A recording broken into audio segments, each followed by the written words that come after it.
যিনি বিগত 17 বছর ভালো মন্দ সবসময় নেতাকর্মীর পাশে থেকে নেতাকর্মীর খোঁজখবর নিয়েছেন, সবসময় সাহায্য সহযোগিতার চেষ্টা করেছেন। তারই ফলশ্রুতিতে শাহ আলমের যে কোনো অনুষ্ঠানে গণবিস্ফোরণে রূপান্তরিত হয়। ইনশাআল্লাহ এরই পরিক্রমায় আগামী ফেব্রুয়ারিতে যে নির্বাচন হবে সেই নির্বাচনও শাহ এবং সেই নির্বাচনে তাকে নির্বাচিত করে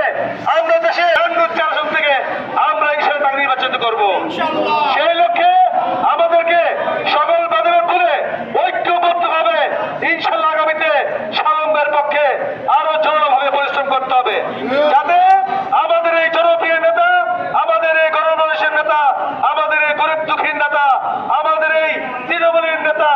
আমাদের কাছ থেকে সর্বোচ্চ ভোট আর সর্বোচ্চ ভালোবাসা পায়, ঠিক কিনা? কারণ যেই নেতা যদি আমাদের ভিতরে 17 বছর ব্যয় করে থাকে, যে নেতাকে দিনে রাতে যে কোনো সময় ডাক দিলে পেয়েছি,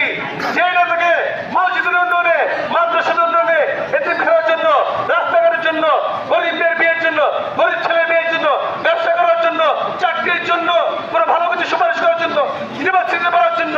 স্কুল কলেজে পড়ার জন্য, ডিপ্লোমের জন্য, মজুরি ধারের জন্য, চিকিৎসার জন্য এমন কোনো জায়গা নাই যেই নেতাকে ডাক দিলে আমরা পাই না। তাই যেই নেতাকে ডাক দিলে আমরা এসব কাজে পেয়েছি, সেই নেতাকে আমরা ইনশাআল্লাহ সর্বোচ্চ গণভোটে তাকে নির্বাচন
কাদা বড় ভালো একটু আমি চাপান